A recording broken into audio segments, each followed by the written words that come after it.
নমস্কার বন্ধুরা, জ্ঞানামৃত মোটিভেশনাল চ্যানেলে আপনাদের সকলকে জানাই সাদর আমন্ত্রণ। আজকের ভিডিওতে কুমুদবন্ধু সেনের শ্রী শ্রী মাকে নিয়ে কিছু স্মৃতি আমরা উল্লেখ করব। আশা করছি ভিডিওটা আপনাদের ভালো লাগবে।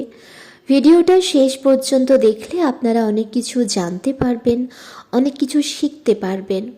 ভিডিওটা যদি ভালো লেগে থাকে তাহলে অবশ্যই লাইক, কমেন্ট, শেয়ার করবেন এবং চ্যানেলটিকে সাবস্ক্রাইব করে আমাদের পাশে থাকবেন। তাহলে চলুন আর দেরি না করে ভিডিওটা শুরু করি। জগজ্জননী শ্রী শ্রী মা শারদা কুমুদবন্ধু সেনকে বলছেন, পার্থিব বন্ধন ক্ষণিকের, আজ মনে হয় যথা সর্বস্ব, কাল তারা নেই। তোমার সত্যিকারের বন্ধন ভগবানের সঙ্গে, ঠাকুরের সঙ্গে। এখানে নিয়মিত আসবে, প্রসাদ নেবে। গভীর ভাবাবেগে দু চোখ ভরা জল নিয়ে বললাম, মা, আমি তোমাকে পেয়েছি। তুমি আমার জগজ্জননী, তুমি আমার সত্যিকারের মা। এটাই আমার সান্ত্বনা। তুমি শুধু আমাকে আশীর্বাদ করো, করুণা করো মা। মা বললেন, বাছা, ঠাকুর এরই মধ্যে তোমাকে আশীর্বাদ করেছেন। স্কুলে ছুটি থাকলেই এখানে এসে থাকবে। এখন প্রসাদ নিয়ে যোগেন, রাখালের কাছে যাও। তাদের পবিত্র সঙ্গ তোমার মনকে উঁচুতে তুলে দেবে। মন থেকে সমস্ত দুঃখ যন্ত্রণার অবসান ঘটবে। শ্রী শ্রী মা আমাকে নিজের হাতে ফল, মিষ্টান্ন দিলেন। মাস্টারমশাই প্রত্যেক শনিবার বিকেলে এখানে আসতেন এবং রবিবার সন্ধ্যা, কখনো কখনো সোমবার সকাল পর্যন্ত থাকতেন। আমিও প্রায়ই রাত্রে মাস্টারমশাইয়ের সঙ্গে থাকতাম। তিনি আমাদের শ্রী শ্রী ঠাকুর রামকৃষ্ণ এবং শ্রী শ্রী মা সম্বন্ধে অনেক প্রেরণাপদ ঘটনা বলতেন। ভক্তরা সবাই এখানে শ্রী শ্রী মাকে দর্শন করতে আসতেন। তাদের মধ্যে কেউ কেউ মায়ের কাছে দীক্ষাও পেতেন। আমি শুনলাম তিনি একদিন এক শিষ্যাকে বলছেন, অনেক সময় লঘু চঞ্চল মনের মানুষ দীক্ষার জন্য আসে। আমি তাদের চেহারা, ভাবভঙ্গি দেখেই পূর্বজীবন বুঝতে পারি। জিজ্ঞাসা করি আগে তারা অন্য কারো কাছে দীক্ষা নিয়েছে কিনা। যখন বলে হ্যাঁ, তখন তাদের বলি, কি আশ্চর্য, তুমি আবার দীক্ষার জন্য এসেছ? তোমার গুরু যে মন্ত্র দিয়েছেন তার ওপর এতটুকু বিশ্বাস নেই? মন্ত্র ভগবানের পবিত্র নাম ছাড়া আর কি? তারপরেও তুমি দীক্ষার জন্য কেন এলে? তখন তারা ক্ষমা চায়, কিন্তু কাঁদতে কাঁদতে মন্ত্রের জন্য অনুনয় করে। কারো কান্না আমি সহ্য করতে পারি না।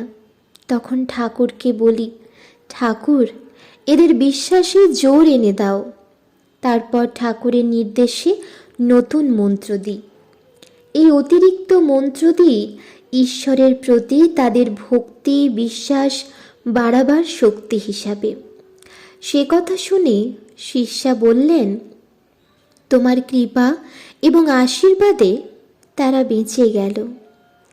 মা তৎক্ষণাৎ বললেন, না না, আমি কেউ নই, ঠাকুরই তাদের আশীর্বাদ করেন, আমি তার যন্ত্র মাত্র। একদিন সন্ধ্যায় মাকে দর্শন করতে গেছি, কিন্তু মায়ের কাছে প্রথমেই না গিয়ে স্বামী যোগানন্দ শ্রী রামকৃষ্ণের অন্যতম গৃহী ভক্ত দেবেন্দ্রনাথ মজুমদারকে যেসব মনোহারী কথা বলছিলেন তা শুনতে বসে গেলাম। স্বামী যোগানন্দ বলছিলেন, ঠাকুর জ্ঞান মূর্তি।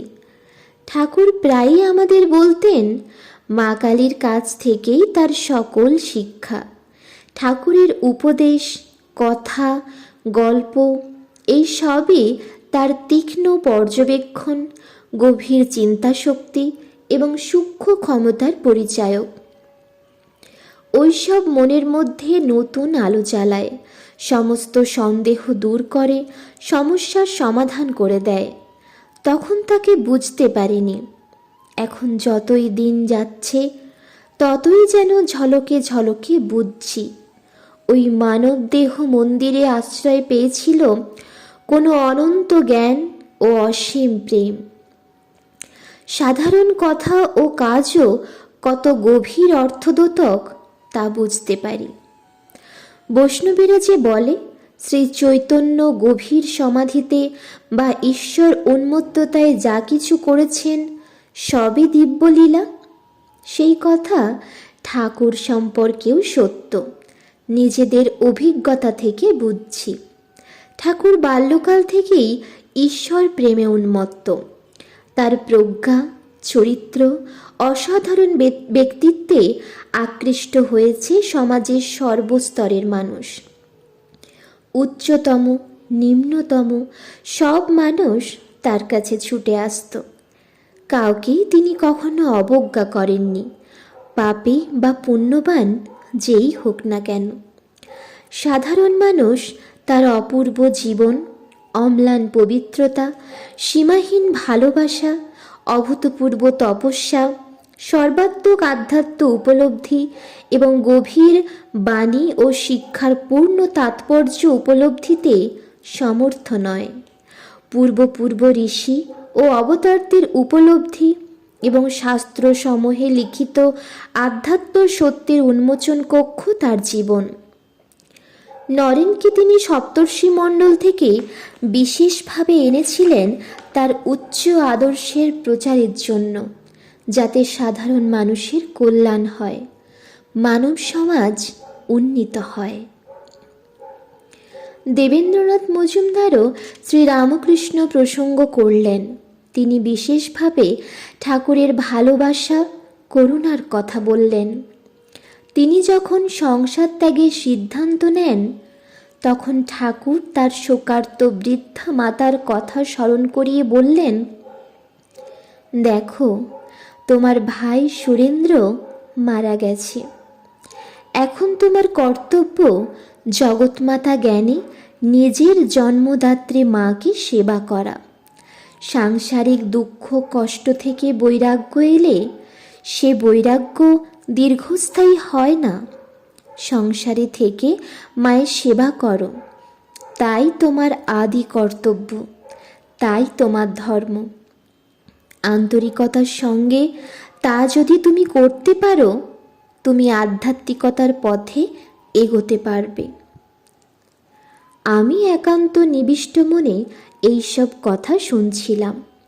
রাত বেশি হলে দেবেন্দ্রনাথ মজুমদার চলে গেলেন।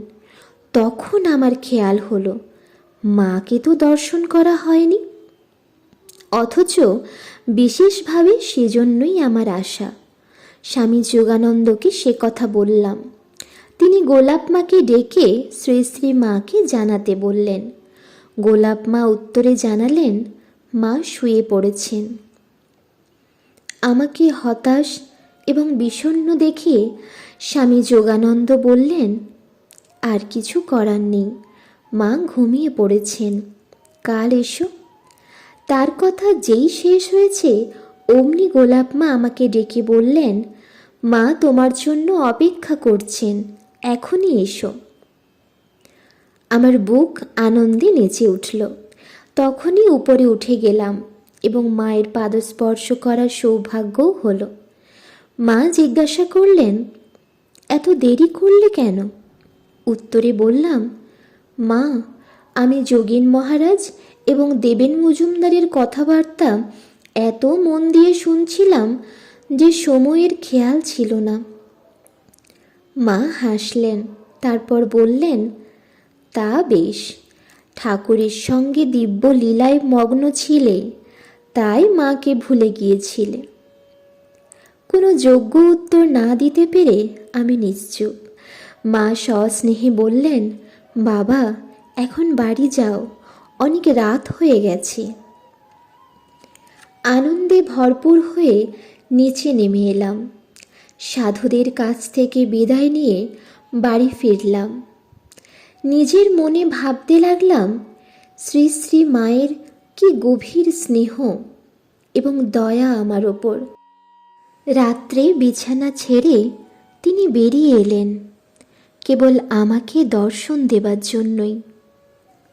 হ্যাঁ, ইনি আমাদের মা, আমাদের সকলের মা, আমাদের সত্যিকারের মা। সন্তান যদি মন থেকে মাকে ডাকে, তাহলে মা যে না এসে থাকতে পারেন না। জয় মা শারদা, জয় মা জগজ্জননী।